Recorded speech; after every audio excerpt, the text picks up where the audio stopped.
I don't know if I thought of it as my thing until pretty recently when I began to publish lists as postcards. And I've always used them in classes, just partly to help people not be afraid of the project in front of them. Like I just ask people at the beginning of a big research paper, just make a list of 10 things you already have to say about this. Or make a list of 15 questions you'd really like to answer, or things you'd really like to know. But just play with this. Let it open up. Let the list show you something about your own curiosities or about possibilities. And the idea that a list can show you something, I think, is important, because in my experience, once you start putting down obvious things, the not so obvious things come up. And almost every time I make a list, I surprise myself.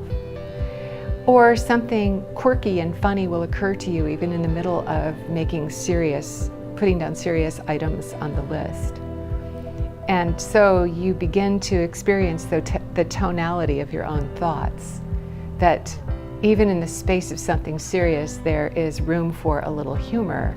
Or if you start out to make a lighthearted list, you might also find yourself dropping into deeper reflection about what you're putting down. And I've also found that lists are gifts for people. I think a lovely birthday gift, and I would recommend this to anyone, is to just list 10 things I've noticed about you this year. It's such a sweet way of evading the Hallmark card and really attending to someone you love and saying, I've noticed some shifts and some changes.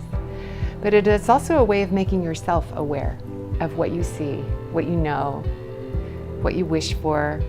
I think a list of things I want might seem like a very simple-minded thing to do, but wants keep changing. Things I want now is a pretty interesting list, because they're not the same things I wanted last year, or even necessarily last week. So it's a way of tracking your own changes and shifts and currents in your self-awareness.